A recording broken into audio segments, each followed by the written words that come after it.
네, 제가 이제 나온 이유는 상무 소각장은 15년 동안 광주 시민들이 버려졌던 쓰레기들을 모이고 바로 뒤에 보시는 이 소각로에서 불태워졌던 공간입니다. 그리고 이제 5년 동안 방치되어 있던 공간이 문화재생이라는 사업으로 다시 여러분들 시민들과 함께 만나게 될 예정인데요. 올해 10월부터 12월까지는 파일럿 프로그램을 해서 시범 프로그램들이 운영될 예정이고요. 내년에는 저희가 설계 그리고 또 리모델링을 거쳐서 3년 후에 광주 시민의 품으로 다시 돌아올 예정입니다. 그래서 이 의미 있는 공간에 저희가 첫 손님으로 모시고 싶은 분이 꼭 계셔서 제가 요청을 드렸는데 발걸음 해주셨는데요. 서울 쓰레기센터의 대표시면서 또 더불어민주당 최고위원이신데요. 전 세계를 3년 동안 여행하시면서 이 기후 환경의 문제가 얼마나 심각한지를 너무 절실히 느끼셨다고 해요. 그래서 오늘 여러분들께 뜻깊은 또 강연 해주실 거고요. 강연 끝나고 혹시 궁금하신 거나 질의응답 있으신 분들은 함께 해주시기 바라고, 끝나고 나서 여러분들에게 이동학 선생님의 그 쓰레기책이라는 책과 함께 지구칫솔을 선물로 드리도록 하겠습니다. 이번 길을 오신 이동학 쓰레기센터 대표님을 소개하겠습니다. 아마 제가 이렇게 말로만 하면 지구를 생생하게 본 그 장면들을 보실 수가 없을 테니까 이렇게 하는 것보다는 조금 화면이 가능한지를 일단 준비 작업하겠습니다. 준비 작업하겠습니다. 예. 그러면 저쪽에서 화면이 나오게 될까요? 그러면 제가 그 테이블을 절로 옮겨서 하는 게 좋겠네요. 궁전 같은 건물이 있죠. 깜짝 놀랐습니다. 오스트리아 여행하다가 저기를 여행할 생각은 없었어요. 그런데 도심 한가운데 너무 아름다운 건물이 있는 거예요. 도대체 저게 뭐지? 해서 가까이 가보니까 저는 어린이 실내 놀이터인 줄 알았어요. 그랬더니 저기가 소각장 건물인 거예요. 소각장 건물이 도시 한가운데 있는데 저렇게 아름답게 지어놓으니까 1년에 연간 50만 명 이상의 관광객들이 소각장을 옵니다. 저게 저 도시의 랜드마크가 돼버렸어요. 그래서 저 주변에 상권이 살아나고요. 그 다음에 제가 저 겉에만 볼 수가 없잖아요. 지구촌장인데 들어가봤죠. 어떻게 이 혐오시설이 도시 한가운데 있을 수 있냐. 니들 이거 어떻게 한 거냐라고 들어가봤죠. 다음 장이요. 들어가가지고 제가 인터뷰를 하고 저 안에 구석구석 다 둘러봅니다. 그래서 두 가지 질문 던졌어요. 아니 소각장이 이렇게 있고 저 옆에 사람들이 살고 있는데 도시 한가운데 어떻게 이게 있을 수 있냐 해가지고 첫 번째 질문. 악취가 안 나나요? 주변에 살아도? 근데 악취가 안 난다는 거예요. 왜 안 나냐고 물어봤더니 소각장에 복도마다 음압시설을 다 설치해놨대요. 음압시설이 뭐냐면 우리 고깃집에 가가지고 연기 빨아들이는 시설 있죠? 연기랑 냄새 빨아들이는 시설. 그런 것들 다 설치해놓으니까 창문이, 소각장에 창문이 열려있어도 바깥에 있는 공기가 안으로 빨려들어온다고. 그러니까 악취가 바깥으로 나가지 않습니다. 두 번째, 유해가스가 안 나오나요? 질소산화물부터 시작해가지고 우리 다이옥신 같은 거, 이 쓰레기 태울 때 나오는 이런 흡수림 같은 거, 이거 얼마나 우려가 돼요? 근데 이거 안 나오나요? 이렇게 물어봤어요. 그랬더니 기술적으로 그런 것들을 전부 다 처리한 다음에 수증기만 내보낸다 이거는 거예요. 그러니까 유럽 기준으로 예를 들면 다이옥신 수치가 0.1 나노그램이 기준입니다. 배출 기준치예요. 그 이상으로 배출하게 되면 소각장을 멈춰야 됩니다. 소각장은 하루 멈추면 엄청난 적자가 일어나요. 그래서 저거를 절대 저렇게 넘기지 않기 위해서 노력을 하는데 저 친구들이 10분의 1 이하로, 기준치보다 10분의 1 이하로 관리한다고 합니다. 그래가지고 그렇구나. 근데 제가 저 사람들 말만 믿을 수가 없잖아요. 제가 지역 주민들을 만나기 시작했습니다. 지역 주민들을 만나서 아니 이렇게 혐오시설이 당신 집 옆에 있는데 이거 어떻게 생각하냐고 물어봤더니 저걸 왜 혐오시설이라고 얘기하냐 이 사람아 이렇게 얘기했거든요. 그게 아니라 저기는 얼마나 사랑받는 시설인 줄 아냐. 왜 사랑받습니까? 라고 물어보니까 소각장은 보통 저기 입구에도 써있지만 천도의 열이 그대로 유지되고 있는 곳입니다. 쓰레기는요, 쓰레기를 처리할 목적으로 소각장이 있기도 하지만 소각장 자체가 이 쓰레기 자체가 연료이기도 합니다. 쓰레기는 고체잖아요. 고체고 이걸 녹이면 액체가 되죠. 이게 액체는 뭐예요? 기름이잖아요. 그 기름을 넣어서 천도의 열을 유지시켜주는 거예요. 근데 이 천도의 열을 가지고 열과 난방, 그 다음에 열 에너지를 전기 에너지로, 열과 난방, 전기를 생산합니다. 그래서 그걸 발전소화 시켜가지고 저 건물에서는 주변의 6만 가구의 열과 난방 전기를 보급합니다. 지역 주민들이 저 건물을 사랑하는 이유예요. 그럼 저렇게 아름답게 지어놓으니까 사람들이 몰려와서 사진 찍고 상권 살아나고, 저 건물 안에 이렇게 교육받을 수 있는 견학 프로그램과 에너지 교육, 환경 교육하는 시스템이 저 안에 구비되어 있습니다. 어린이들, 시민들이 저기서 환경 교육을 받습니다. 다음 장이요. 여기는 덴마크 코펜하겐입니다. 엄청난 매연을 내뿜고 있죠. 지구촌장이 안내해라 또 들어가 봤어요. 그런데 저거 다 수증기라고 해요. 수증기. 다음 장이요. 저 스키 이 소각장으로 구안이 되어 있습니다. 다음 장이요. 사진을 한번 볼까요? 자, 이렇게 소각장 자체를 스키장으로 만들어놨습니다. 사람들이 저 건물을 사랑하기 시작합니다. 그래서 엄마들이 아이들 데려가 스키 타고 소각장에 있는 레스토랑에서 밥을 먹습니다. 그래서 저기가 지역 주민들에게 완전 사랑받는 시설로 거듭나 있는 거죠. 다음 장이요. 여기는 일본입니다. 일본은 구청 바로 앞에 소각장이 있습니다. 광주로 따지면 광주시청 바로 앞에 소각장이 있는 거예요. 이 어떻게 도심 속에 이렇게 소각장이 있을 수가 있냐. 근데 다음 장이요. 너무 쾌적합니다. 저 안에 딱 들어가 보면 모든 게 컨셉이 투명해요. 유리로 그냥 모든 게 다 되어 있고 아주 쾌적해요. 그래서 저기도 역시 시민들, 어린이들의 환경 교육장, 쓰레기가 어떻게 처리되는지를 전부 다 볼 수 있도록 해놓고, 옥상은 저렇게 시민들이 텃밭으로 운영할 수 있도록 해놨습니다. 그리고 저기 24시간 공개됩니다. 이 쓰레기가 얼마나 태워지는지, 그 다음에 전기가 얼마나 생산되는지, 유해가스가 얼마나 배출되고 있는지가 24시간 시민 누구나 그냥 알 수 있도록 공개해놔 버렸습니다. 그래서 저기에 대해서 시민들이 안심하고 지역에 살 수가 있게 됩니다. 다음 장이요. 저 세 개의 이제 소각장의 공통점은 뭐냐면, 다음 장이요. 중국의 공유시키인데요. 중국은요,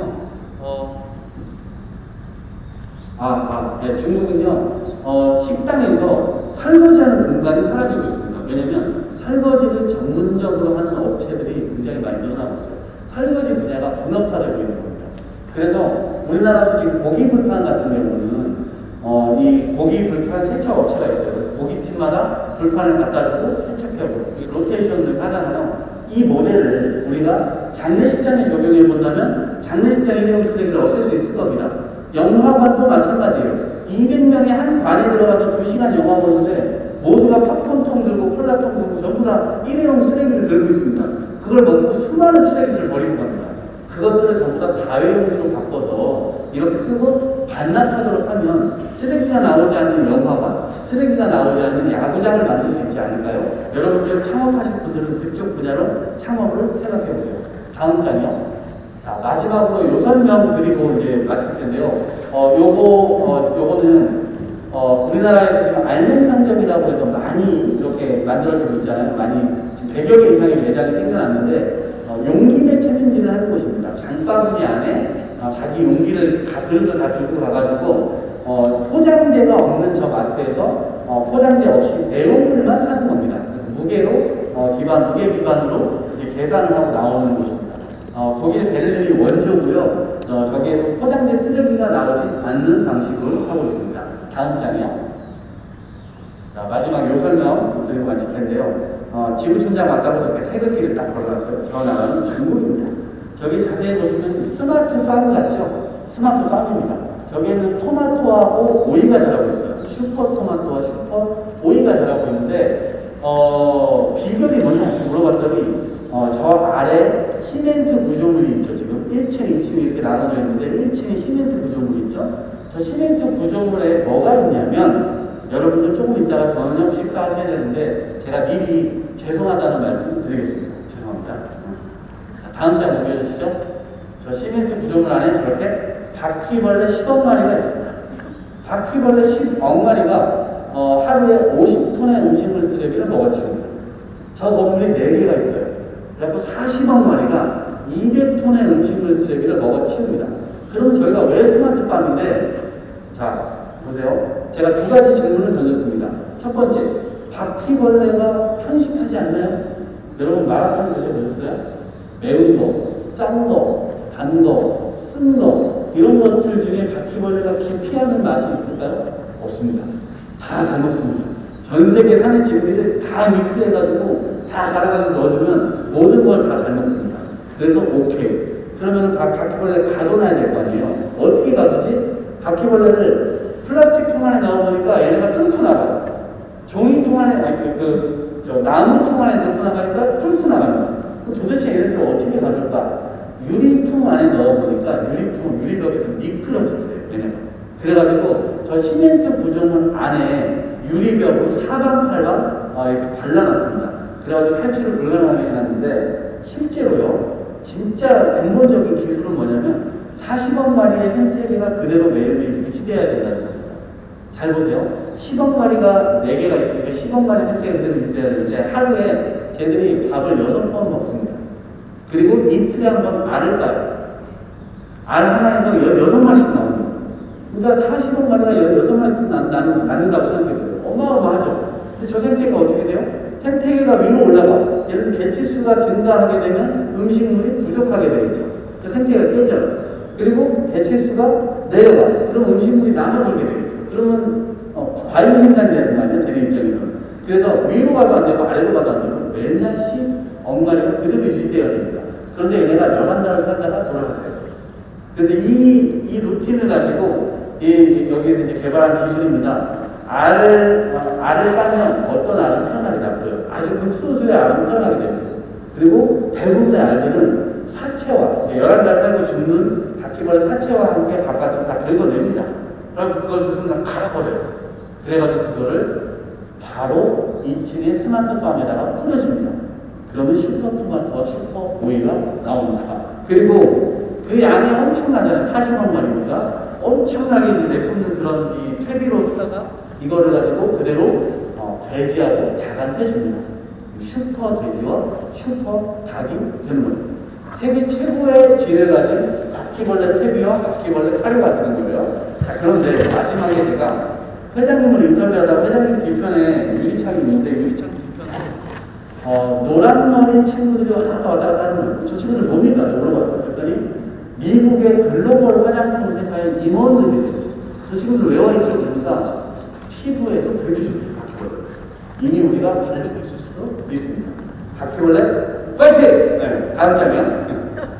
하남시 유니온파크는요, 아파트 단지 바로 옆에 위치하고 있어요. 그런데 그 아파트 가격이 가장 비쌉니다. 그 소각장이 옆에 있음에도 불구하고 민원이 발생하지 않아요. 그리고 그 소각장을 지으면서 편의시설을 같이 조성해놨기 때문에 시민들이 굉장히 좋아해요. 이제 그리고 거기는 실제로요, 아까 제가 다이옥신 수치가 유럽의 오스트리아의 경우 10분의 1 이하로 관리하고 있다 했잖아요. 거기는 오히려 100분의 1 이하로 관리될 정도로 상당히 관리가 잘 되고 있습니다. 그래서 우리나라 소각장의 경우 지금 현재 제가 볼 때 문제가 뭐냐면 민간에서 운영하는 경우들은 실제로 이 운영이라고 하는 것이 투명하게 되고 있지 않습니다. 그래서 이것에 대한 근거를 좀 만드는 게 굉장히 중요할 것 같고요. 그 다음에 이제 나주의 경우는 정확하게 모르겠어요. 저도 사진을 봤거든요. 이 검은 끄을림 같은 것이 구름의 어떤 이 구름처럼 이렇게 있는 경우들이요. 도대체 그게 어떠한 것 때문에 이제 그렇게 됐는지는 저도 확인해 봐야겠습니다만 우리나라 역시 기술에 있어서는 딸리지가 않는다. 그래서 하남시 유니온파크처럼 그런 방식으로 이제 만들고 그것을 도심 속에서 공유할 수 있도록 공존할 수 있도록 만들면 그게 하나의 어떤 도시의 그 선진국 모델이 되고 그다음에 그 모델 자체를 개발도상 국가에다가 좀 이런 소각장 같은 것들을 친환경적으로 잘 만들어주면 그 개발도상 국가에서 바다로 보내는 쓰레기들 자체를 절대적으로 좀 막을 수 있지 않을까. 그래서 선진국으로서의 책임과 의무를 그런 방식으로 좀 우리나라가 환경적인 측면에서 국제적으로 그런 역할을 좀 해보면 좋겠다. 그런 생각이 좀 들었습니다. 아까 이제 아까 그 요한다에서는 생선 비닐을 안 쓴다고 했잖아요. 근데 생선이나 이런 것은 어떻게 포장을 해갑니까? 아, 생선이요? 거기는 내일 꼭 갖다 생선을 먹는지 안 먹는지 잘 모르겠는데 거기는 주로 냉동 같은 걸 많이 먹는 것 같아요. 냉동으로 된 거를. 그리고 비닐 봉지를 의미하는 건데요. 상품을 포장하는 그런 이제 불가피한 포장 비닐 봉지를 사용을 하고 있습니다. 그러니까 우리가 일상생활에서 드는 그런 비닐 봉지를 사용하지 않거든요. 예, 감사합니다. 또 있으실까요? 네, 저기 있고 여기 또 세 번째 있고요. 자, 그다음에 여기 세 번째 왼쪽. 이쪽에 있습니다.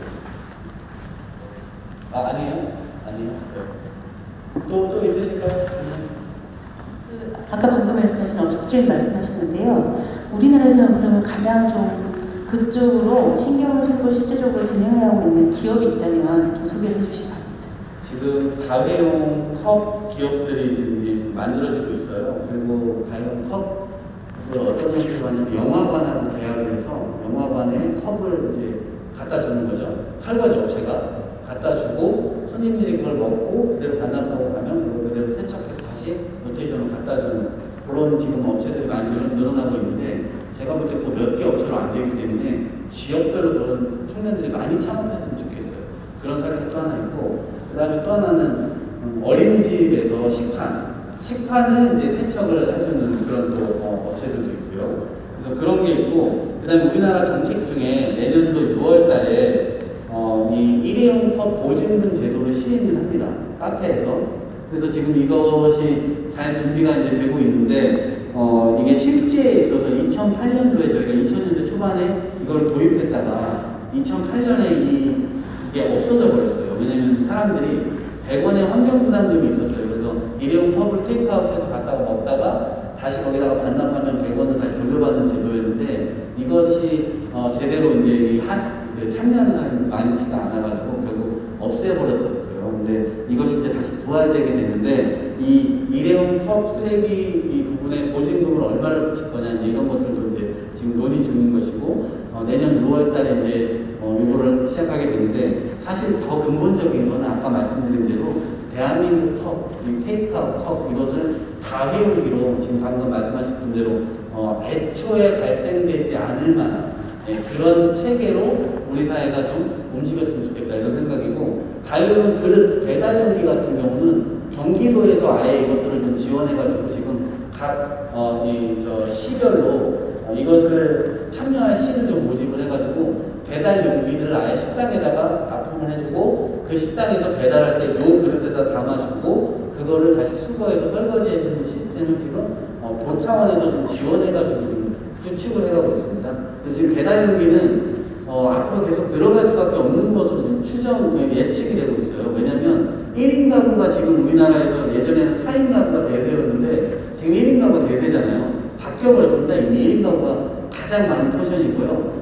그러다 보니까 집에서 뭘 해먹는 것보다 그냥 시켜먹는 게 훨씬 좋고 배달 산업이 계속해서 활성화되고 있어요. 그러다 보니까 결국 일회용 쓰레기의 증가가 대부분 배달 용기 중심으로 굉장히 많이 일어나게 될 수밖에 없는 거죠. 그래서 이것을 대체할 수 있을 만한 프로그램과 시스템을 빨리 갖추는 게 굉장히 중요합니다. 상무 소각장에 첫 게스트로 오셔가지고 너무 긴 시간 동안 좋은 말씀 많이 해주셨는데요. 일단 오늘 질문해주신 두 분께는 이동환 선생님이 쓰신 쓰레기책을 저희가 선물로 드리도록 하겠습니다. 그리고 여기 장시간 앉아 계신 또 강의를 들으신 분께는 아까 또 질문도 하셨는데 지구 칫솔을 제작하신 또 대표님이 와 계시더라고요. 그래서 저희가 아까 강연 중에도 나왔지만 저희가 일상에서 늘 쓰는 플라스틱 칫솔이잖아요. 그 칫솔을 버리면 썩지 않는데 대나무 칫솔을 만드셨더라고요. 그래서 그리고 오늘 끝까지 또 너무 더 질문 드리고 싶은 말씀도 많고 듣고 싶은 이야기도 많지만 오늘 이 강의해 주신 부분들은 저희만 듣기 너무 아깝잖아요. 그래서 저희가 따로 오늘 유튜브로 다 촬영하셔서 유튜브로 나갈 예정입니다. 그리고 이동환 선생님이 또 페이스북도 활동도 정말 열심히 잘하시고 있어서 혹시 또 궁금하신 거 있으시면 개인적으로도 많이 또 메시지 보내시기 바랍니다. 다시 한번 감사드리면서 오늘 마치도록 하겠습니다.